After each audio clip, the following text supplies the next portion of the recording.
Everyone, I am Priyanshi. Welcome to my YouTube channel. इस video में मैं आपको पढ़ाऊंगी हियरिंग इम्पेयरमेंट। हियरिंग इम्पेयरमेंट क्या होता है और उसके टाइप्स क्या क्या है और जो वेरियस टर्मिनोलॉजीज जो है उनकी डेफिनेशंस क्या क्या है। तो स्टार्ट करते हैं वीडियो को। Hearing impairment. हियरिंग इम्पेयरमेंट क्या होता है? श्रवण बाधिता, सुनने में किसी को कोई प्रॉब्लम होगी तो उसे हम बोलेंगे हियरिंग इम्पेयरमेंट। उसे भी अलग अलग टाइप से डिवाइड किया जाता है और अलग अलग टर्मिनोलॉजी जो है इससे जुड़ी हुई है।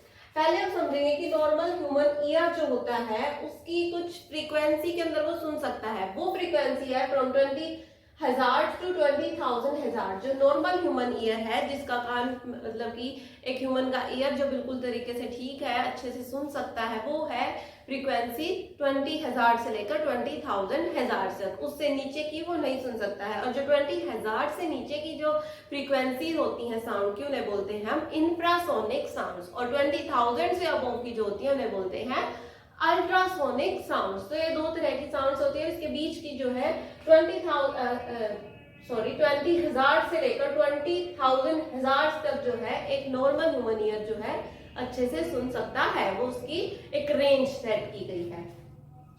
और इसको अब एक ह्यूमन सेंसिटिविटी होती है कि ईयर के अंदर कितनी सेंसिटिविटी, कितनी साउंड आएगी तो हमें हाँ सेंस हो जाएगा कि हाँ कोई ना कोई साउंड आ रही है। तो वो है 10 डेसिबल हियरिंग लेवल से लेकर 25 डेसिबल हियरिंग लेवल तक। कि अगर इतने पे साउंड आएगी 10 डेसिबल से लेकर 25 डेसिबल के बीच में तो हमें पता चल जाएगा कि हाँ कोई ना कोई साउंड आ रही है। तो हमारे ईयर के अंदर जो है, ईयर के अंदर एक सेंसेशन होगी कि हाँ कोई साउंड है हमारे आसपास। तो ये भी नॉर्मल ह्यूमन ईयर की बात। नॉर्मल ह्यूमन ईयर के बारे में मैंने पूरा ह्यूमन ईयर का स्ट्रक्चर भी समझाया हुआ है, कैसे जो है ह्यूमन ईयर जो है साउंड को परसीव करता है, कैसे सारा उसकी फंक्शन होता है। तो कुछ टर्म्स है जो इससे रिलेटेड है। एक है hearing loss, deep, hard of hearing and hearing impairment. Hearing loss क्या होता है? Not able to hear, normal hearing thresholds of 25 decibels hearing level या हियरिंग लॉस। जो ये डीबीएचएल है, decibel, DB for decibel and HL hearing loss से कि कितना हियरिंग लॉस है डेसिबल्स के अंदर, वो देखा जाता है, डिनोट किया जाता है डेसिबल एचएल से। तो हियरिंग लॉस क्या है? Not able to hear, normal hearing thresholds of 25 decibel HL. कि जो इंसान जो है, एक नॉर्मल ह्यूमन है, उसकी जो हियरिंग थ्रेशोल्ड्स है वो 25 डेसिबल्स के बाद वो सुन पा रहा है। ऐसे होता है कि नॉर्मल ह्यूमन ईयर का क्या था, 10 टू 25 था, लेकिन जिसकी हियरिंग लॉस होगी वो 25 डेसिबल के बाद के सुन पाएगा, उससे पहले के वो नहीं सुन पाएगा। तो उसे बोलेंगे कि उसको जो है हियरिंग लॉस है। Next is deep. डीप होता है profound hearing loss, very little और नो हियरिंग। डीप जो होता है यानी बहरापन। जो बंदा या इंसान जो है सुन ही नहीं पाता है, उसको बहुत कम या बिल्कुल भी नहीं सुनाई देता है, वो आता है डीप कैटेगरी के अंदर। इसके अंदर जो होती है वो डेसिबल होता है 91 से या 91 से अबोव से डीप बोलते हैं। एक होता है हार्ड ऑफ हियरिंग। इसके अंदर जो हियरिंग लॉस होता है वो माइल्ड टू सीवर होता है। माइल्ड टू सीवर रेंज करता है 26 डेसिबल से लेकर 55 डेसिबल तक। कि इसके बीच जो है वो सुन सकता है। 26 से पहले की जो साउंड्स होती है डेसिबल से पहले की, वो उनको नहीं सुन सकता है, वो आता है हार्ड ऑफ हियरिंग के अंदर। Next is hearing impairment. Hearing impairment के लिए वो पर्सन आते हैं जो जिनके अंदर जो हियरिंग लॉस है, उनकी जो सुनाई नहीं देता है वो 60 डेसिबल से या डेसिबल से ज्यादा होता है। 60 डेसिबल्स या डेसिबल से ज्यादा। तो hearing impairment are those person that have a loss of hearing of about 60 decibels और मोर। एक रेंज सेट कर दी गई है इन सब के लिए कि इससे ज्यादा होगा तो फिर उसको हियरिंग इम्पेयरमेंट है, 60 डेसिबल से ज्यादा होगा तो उसको हियरिंग इम्पेयरमेंट है। हार्ड ऑफ हियरिंग कब है? जब उसका माइल्ड टू सीवर है। माइल्ड टू सीवर के अंदर आता है फॉर 26 टू लेकर 90 तक, जो बीच में आएंगे वो सारे आएंगे हार्ड ऑफ हियरिंग के अंदर, उसे सुनने में प्रॉब्लम्स है। डीप होता है प्रोफाउंड हियरिंग लॉस, बिल्कुल बहरापन, बिल्कुल कम आवाज सुनेगा या फिर होगी ही नहीं हियरिंग उसे। और हियरिंग लॉस है not able to hear, normal hearing thresholds of 25 decibel HL. यहाँ से तो मतलब है एक हियरिंग लॉस जो है शुरू हो जाता है, क्योंकि नॉर्मल ह्यूमन सेंसिटिविटी है 10 डेसिबल से लेकर 25 डेसिबल्स। अब 25 डेसिबल्स के अबव जो नहीं सुन पा रहा है वो आता है हियरिंग लॉस के अंदर। तो ये भी कुछ डेफिनेशंस, कुछ टर्म्स जो रिलेटेड थे हियरिंग इम्पेयरमेंट से। Now type of hearing impairment. Hearing impairment के टाइप्स क्या क्या है। तो इन्हें जो है according to different things on the basis of other things, अलग अलग चीजों के बेसिस के ऊपर डिवाइड किया गया है हियरिंग इम्पेयरमेंट को। एक है प्लेस ऑफ इम्पेयरमेंट के ऊपर कि कौन सी जगह जो है कान के अंदर खराब है जिसकी वजह से जो है हियरिंग इम्पेयरमेंट हुआ है या हियरिंग लॉस हुआ है। दूसरा है डिग्री के बेसिस के ऊपर कि कितनी डिग्री के बेसिस के ऊपर कि इतने से इतना नहीं सुनाई देता, इतने से सुनाई देता है, तो इस तरीके की चीजें जो आएंगी वो डिग्री के अंदर आएंगी। एज ऑफ कॉन्सेप्ट किस टाइम पे हुआ है, वो गया age of concept. Language development की लैंग्वेज डेवलपमेंट होने से पहले हुआ है या लैंग्वेज डेवलपमेंट होने के बाद हुआ है हियरिंग लॉस। कोजेस के बिहाफ के ऊपर भी डिवाइड किया जाता है हियरिंग इम्पेयरमेंट को। और नेचर, क्या नेचर है हियरिंग इम्पेयरमेंट को, इस तरीके से जो है 1 2 3 4 5 6 बेसिस के ऊपर हियरिंग इम्पेयरमेंट को डिवाइड करते हैं। First let's study about place of impairment की कौन सी जगह पे इम्पेयरमेंट है जिसकी वजह से हियरिंग इम्पेयरमेंट हुआ है। तो इसको 3 पार्ट्स में डिवाइड किया जाता है, conductive hearing loss, sensory neural hearing loss and mixed hearing loss, यानी बोथ। कंडक्टिव के अंदर क्या होता है, जब आउटर और मिडल ईयर में कोई प्रॉब्लम होती है कि कंडक्शन ऑफ साउंड ही पूरा नहीं होगा, वो जो आउटर ईयर है जिसका काम होता है जो साउंड है एनवायरमेंट के अंदर उसको एब्जॉर्ब करके और इनर ईयर के पास पहुंचाना, तो आउटर ईयर और मिडल ईयर इसके अंदर से अच्छे से काम नहीं करते हैं कंडक्टिव हियरिंग लॉस की वजह से अंदर, जिसकी वजह से जो है हियरिंग इम्पेयरमेंट होती है। इसके अंदर क्या होता है, जो इनर ईयर और ऑडिटरी नर्व होते हैं वो बिल्कुल ठीक होते हैं, मतलब सही होते हैं, लेकिन जो आउटर और मिडल ईयर होते हैं वो खराब होते हैं, उनके अंदर कोई प्रॉब्लम होती है। और ये जो होता है कंडक्टिव हियरिंग लॉस वो परमानेंट इन नेचर नहीं होता, टेम्परेरी होता है, मतलब हम इसे दवाई वगैरह देके या कुछ ऑपरेशन वगैरह करके इसे ठीक कर सकते हैं। Next is sensory neural hearing loss. Sensory neural hearing loss होता है, इसके अंदर क्या होगा, आउटर और मिडल ईयर बिल्कुल ठीक ठाक होंगे, बिल्कुल अपनी सही कंडीशंस में होंगे, लेकिन जो इनर ईयर होता है और ऑडिटरी नर्व होती है उसके अंदर प्रॉब्लम होगी, वो जो है ठीक से काम नहीं कर पा रहे होंगे। और ये जो है वो परमानेंट इन नेचर है, एक बार हो गई तो ठीक नहीं होती है।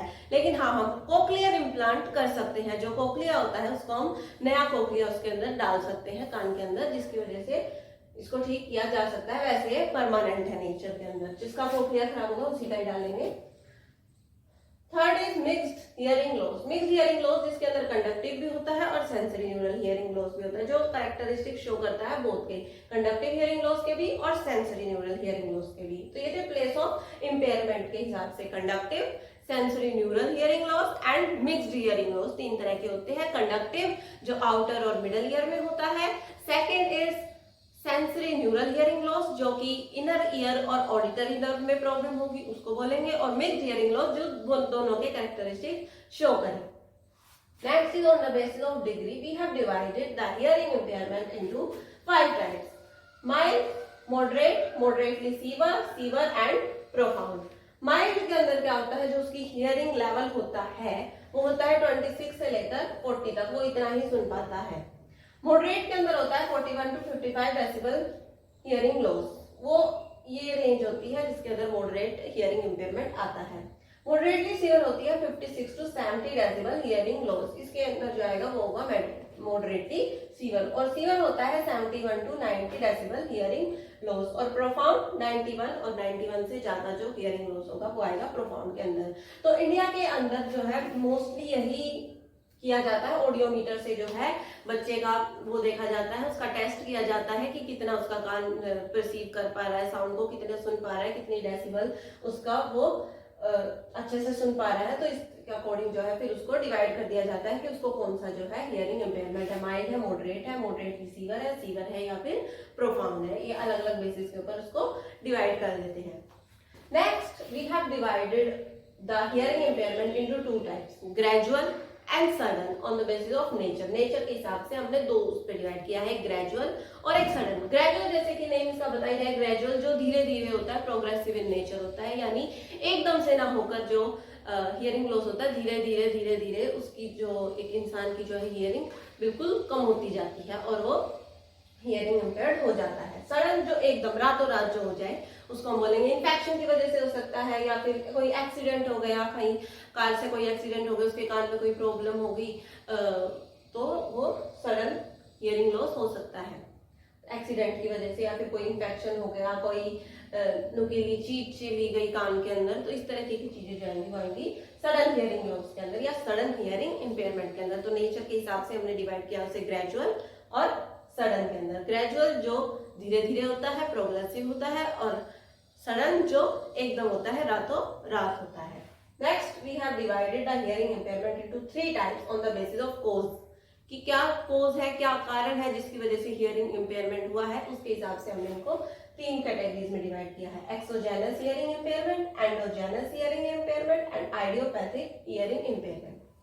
एक्सोजेनस जो होता है, हेरेडिटी के अलावा जितने भी कोजेज हैं हियरिंग इम्पेयरमेंट के अंदर, उसकी वजह से अगर हियरिंग लॉस होता है या हियरिंग इम्पेयरमेंट होता है तो वो आता है एक्सोजेनस हियरिंग इम्पेयरमेंट के अंडर। हेरेडिटी के अलावा बहुत हो सकते हैं, जैसे एक्सीडेंट हो गया या फिर कि बर्थ के बाद कोई प्रॉब्लम हो गया, कोई ड्रग ऐसा ले लिया, ओटोटॉक्सिक ड्रग्स बोलते हैं, जिनकी वजह से जो है कान में प्रॉब्लम हो सकती है, या फिर वो कहीं से गिर गया या फिर किसी ने उसको थप्पड़ मार दिया। बच्चे को कई बारी बोलते हैं कि कई कान के ऊपर ज्यादा तेज थप्पड़ नहीं मारना चाहिए, ज्यादा तेज चाटा नहीं मारना चाहिए, जिसकी वजह से उसको हियरिंग लॉस हो सकता है। या फिर और भी अदर कॉजेज हो सकते हैं, कुछ बर्थ के टाइम पे कोई ऐसी प्रॉब्लम हो गई, प्रीनेटल कॉजेज या नेटल कॉजेज आ सकते हैं इसके अंदर। Next is endogenous. एंडोजेनस होता है जो हेरेडिटी की वजह से होता है। हेरेडिटी यानी मम्मी या उसके फादर को या मदर को कोई प्रॉब्लम होती है हियरिंग के अंदर, तो वो बच्चे के अंदर जीन्स के थ्रू ट्रांसफर हो जाती है, तो वो आता है एंडोजेनस के अंदर। जो हेरेडिटी के जो कॉजेज होते हैं, जीन जेनेटिक कॉजेज, वो आता है एंडोजेनस के अंदर। आइडियोपैथिक होता है वो हियरिंग इम्पेयरमेंट, वो हियरिंग लॉस जिसके अंदर हमें कॉज पता ही नहीं है कि किस कारण की वजह से एक बच्चे को या एक व्यक्ति को हियरिंग इम्पेयरमेंट हुआ है, क्या कारण है उसका, वो हमें पता ही नहीं होता, तो वो आता है आइडियोपैथिक के अंदर। तो ये है कॉजेज के बेसिस के ऊपर, exogenous, endogenous and idiopathic. Exogenous जो हेरेडिटी के अलावा जितने भी कॉजेज होंगे, एंडोजेनस जो हेरेडिटी की वजह से होंगे, और आइडियोपैथिक जिसका जो कारण है वो हमें पता ही नहीं होता, क्या कॉज है हियरिंग इम्पेयरमेंट का, वो हमें पता ही नहीं होता। Next, on the basis of age of onset, किस टाइम पे जो है हियरिंग इम्पेयरमेंट हुआ है। We have divided hearing impairment into 2 types, congenially deaf and acquired. Congenially deaf होता है जो बच्चा पैदाइशी यानी बर्थ से ही congenially deaf होता है, यानी बर्थ से ही उसे सुनाई नहीं देता है, वो हियरिंग इम्पेयर्ड है बर्थ से ही। यानी बर्थ के भी अलग अलग प्रॉब्लम होती है, क्या पता मम्मी ने जो मदर जब बच्चा पेट में था तो अच्छे से न्यूट्रिशन ना लिया हो, या कोई ओटोटॉक्सिक ड्रग ले लिया हो, या फिर वैसे भी कई अलग अलग प्रॉब्लम्स होती है, जैसे कि भाई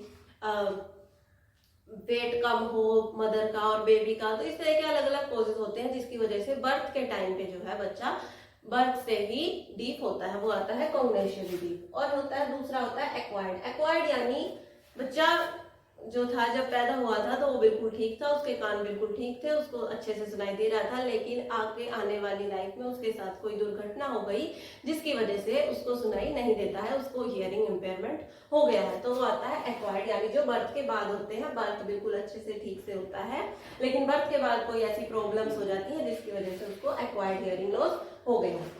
नेक्स्ट एंड लास्ट है लैंग्वेज डेवलपमेंट के बेसिस के ऊपर हियरिंग इम्पेयरमेंट को कैसे डिवाइड किया गया है। उसको डिवाइड किया गया 2 पार्ट्स के अंदर, प्रीलिंगुअल एंड पोस्टलिंगुअल। प्रीलिंगुअल आता है जब लैंग्वेज सीखने से पहले ही बच्चे को हियरिंग लॉस हो जाए। मोस्टली ये माना जाता है कि लैंग्वेज डेवलपमेंट 3-4 साल तक हो जाती है, यानी जो लॉस 3 से 4 साल से पहले ही हो जाएगा उसे बोलेंगे प्रीलिंगुअल हियरिंग लॉस। और दूसरा है पोस्टलिंगुअल हियरिंग लॉस, यानी वो हियरिंग लॉस जो लैंग्वेज सीखने के बाद होता है, लैंग्वेज सीखने का जो टाइम पीरियड है उसके बाद होता है, यानी 3-4 साल के बाद। तो इनको इस तरीके से डिवाइड किया गया है, प्रीलिंगुअल यानी लैंग्वेज सीखने से पहले ही, और पोस्टलिंगुअल लैंग्वेज सीखने के बाद जो हियरिंग लॉस होगा। तो ये 6 टाइप्स के बेसिस के ऊपर हमने जो है हियरिंग इम्पेयरमेंट को पढ़ दिया है, क्या क्या टाइप थे। और मैं आशा करती हूँ कि आपको अच्छे से समझ में आ गया होगा। Thank you for watching my video and don't forget to subscribe to my channel.